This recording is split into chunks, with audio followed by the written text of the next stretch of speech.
Give me as much as you can. That's going to make it a lot easier for me. If you list just a school, please include the district that it's in. You can't believe how many Mountain View high schools there are in the state of Colorado. They're all over the place, okay? I will start with your first choice, move on to second and third if necessary. Sometimes it is necessary. More often than not, we're able to get first and second choice probably 80% of the time. Okay? Sometimes it happens where we're just out of luck and we don't get placements there. Don't be offended if you're denied for a placement. 99.9% of the time it has nothing to do with you. It has something to do with what's going on in the school. Curriculum changes, staffing changes, all those kinds of things. Okay? So don't panic about that. If it should happen that we get through all three choices and all of them say no, I will do my very best, depending on the time of the semester, to contact you and let you know so that we can brainstorm together and come up with another plan. It has happened before that while I'm making requests for placements, districts and schools will come back to me and say, hey, we'd like 2 or 3 more, please. So I keep a list of those. And if I see that you're denied at all 3, but I have a school that's in the same geographic location and a similar type of setting, I may go ahead and jump on that placement and take it so that we don't lose it to someone else, and then contact you. So if you get contacted by a school or a district that you did not list in your placement request, don't panic, don't deny them, be nice, tell them thank you, go ahead and set up a meeting if that's what they want, call me or email me right away and say, what did you do? And I will explain and we'll work it out, okay? Believe it or not, it's a really tough business to get placements out there now because there's a teacher shortage and because there are so many different requirements going on, it can be kind of tricky to get into placements before other institutions do. And we have the most students to place. So it's all a timing issue. And I'll do my best to keep you aware of what's going on while we're getting your placement done. For K-12 art, music, PE students, and if we have any world language or theater students who are in the new licensure program for K-12, you're actually going to do 2 student teaching placements. You're going to do 8 weeks at an elementary level and 8 weeks at a secondary level. Could be middle school or could be high school. That's the state requirement for your license because you're being licensed for all of those grades. You need to have that experience, okay? You will list in your first 3 placement options, that's where you want to go during your first 8 weeks of the semester. Then you'll be listing 3 other options for the second 8 weeks of your semester, okay? Doesn't matter elementary or secondary, which you want to do first, doesn't make any difference. It is possible for the K-12 students to do their student teaching in, for example, a K-8 school and do your elementary and your secondary for the full semester and meet both requirements. Okay, keep that in mind. All right. You are not guaranteed, yes? Sorry, how do we know if we are part of the K-12? Because my program, I've heard on and off that we are and we aren't. Check with your program coordinator. Okay. Which program? Theater.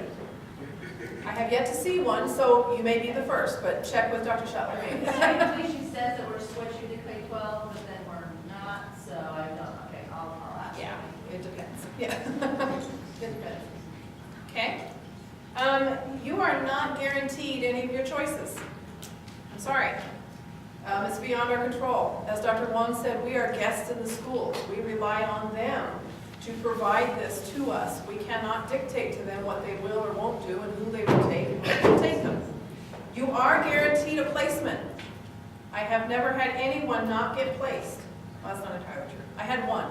She wanted to go to a Department of Defense school, and unfortunately our government, which I love dearly, was extremely slow and they couldn't get her placed in time.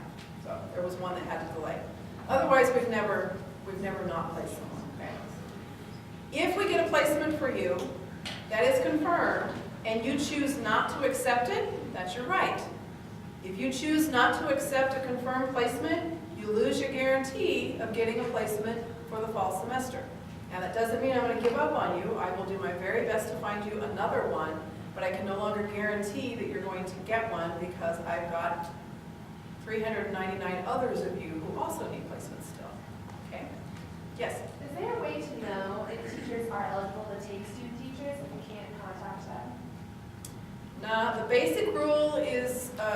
Host teacher must have at least 3 years of teaching experience and be licensed in the area that you're working toward. But again, districts, some of them impose other rules. Eaton School District will not allow teachers to host any kind of a candidate except for once every 3 years. Some districts require them to have 5 years of experience teaching in their district before they'll allow them to. So if it's a no-contact district, there's really no way to know. If it's a contact district, you can ask. But typically 3 years of experience and they have to be licensed in your area. Okay, yes?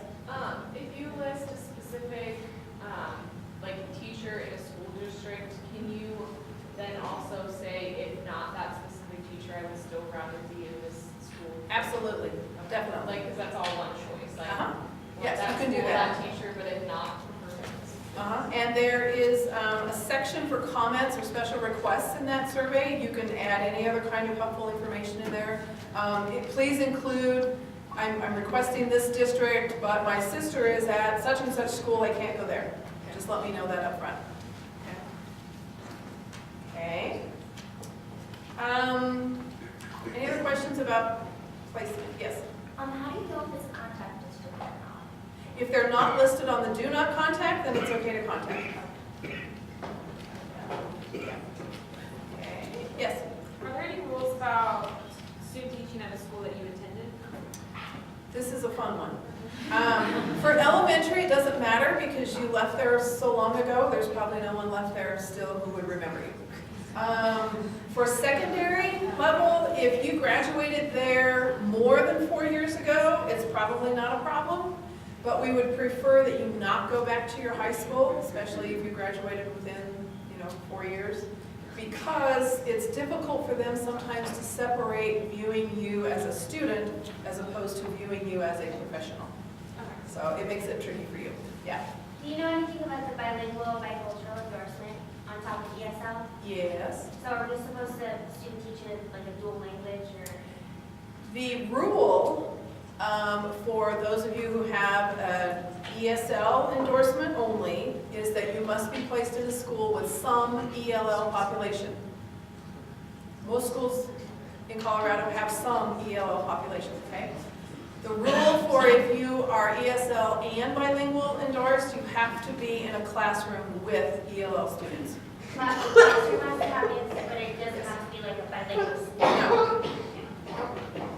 How do we know that the classroom, so like how does that work with applying? When I send a request to the school or the district, I tell them you must be placed in a classroom that has an ELL population. Okay. Yes?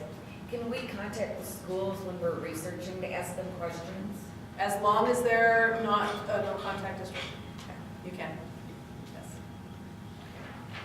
You will know that you have a confirmed placement when you get an email from me telling you you have a confirmed placement. Okay? A lot of schools and districts now like to interview you before they accept you for placement. It's very informal, but please go prepared, dressed, and behaving as a professional. They will meet with you. Sometimes they will introduce you to a teacher or two. You all have a conversation, and then they decide, yes, you're going to be a great fit for the second grade with Mrs. So-and-so. We're going to accept you. It's all great.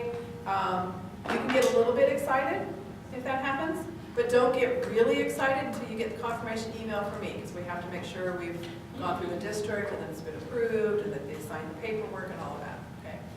As soon as I get confirmed placements for you, I process it, I check the mentor teacher, make sure that they're good, and then I'll send you the confirmation. So when your classmates are getting confirmations, you're not, don't panic. Doesn't mean you're not getting one, it just hasn't happened yet. Some districts are notoriously slower than others to get paperwork done. So if you have been contacted by a school or a district and had an interview, or they've just inquired from you, or they've told you they're going to take you, shoot me an email and let me know so I can follow up with them right away to make sure we have everything documented and taken care of. The other reason for that is, as I'm waiting for something from the district and gently nagging them periodically to tell me something, if they've told you they're going to take you but they forget to fill out the paperwork and tell me, I may assume that they're not going to be able to take you, and I'll move on to your next choice. So we don't want to do that if we don't have to. Okay. International student teaching. Basic requirements for this are, you must have a 3.5 cumulative GPA. You must have passed completely your praxis by February 12th. And you must have the permission of your program coordinator to do so.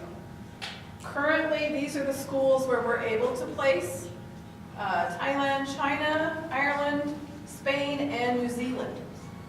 It's a first come, first served. It's always up to the school. We've had students in every single one of those places in the past. It just depends on what's going on at the school at the time, if they have qualified teachers, those things, okay? There are scholarships available for international student teaching. If you're interested or even think you're a tiny bit interested for fall, I sent an email out to everyone the other day that there's a scholarship available, but the deadline to apply is March the 2nd. Go ahead and fill out the application even if you end up not going. Because if you do end up going, the money would be very helpful to you. Okay? And again, if you're considering that, I need to know right away. Okay? Questions about international? Okay. Yay, what's next? Finish your coursework, get good grades, don't let your GPA drop, pass your test. Communicate anything you hear from a school or a district to me so that I can make sure we're following up on stuff and grabbing those placements right away. Register for your appropriate student teaching course before you enter your student teaching building. I will send you an email. You have to be cleared specifically to register for the student teaching course. I will send you an email right before registration opens, giving you the CRN number, the instructions of how to register, the number of credits you need to be registered for, get that taken care of, okay? You will begin your student teaching assignment in August, the day that your teacher begins at that school. It's going to vary by district and school. I can't give you a definitive of what it is. When you get your confirmation email from me, it's going to have a generic start date on there. Don't go by that. Double check the school calendar to find out what day they start. Start when your teacher starts. It will likely be before UNC courses start, okay? That's why it's really important you get registered right away for the proper section of student teaching. You will complete 16 weeks, which means you go through the Friday before UNC finals, okay? Any days that you miss in there due to illness or personal reasons must be made up during finals week. You do not have to make up snow days, fall breaks, special school holidays, whatever. You don't have to make those up. They're beyond our control. They're handled by the district. Okay? Yes? So when you say start with your teacher, do you mean the first day that your teacher has students or before with teacher work day? The first day your teacher starts for work days. You will be shadowing your mentor teacher and doing everything they do. You will start when they start. You'll arrive for your day when they arrive. You'll leave when they leave. You'll attend staff meetings. You'll attend parent-teacher conferences. Unless the school specifically asks you not to attend something, you need to do all of their professional development, everything that they do. You're going to mirror them completely. Yes? So if you're going to an international school and their semesters are like off, do you want us to go when their semester starts? Yeah. So like We'll work with you. Oh, okay. Yeah, we'll work with you on that because we have to work within their parameters and we'll work around the semester grading for that too. Yeah? So for the 16 weeks, like I know that Douglas County and Cherry Creek have 2 week fall breaks. Does that mean that those 2 weeks are taken out of our 16 complete year? Do we have to go 2 weeks past? No, you don't. Okay, cool. We have built into our programs enough field hours to meet licensure requirements.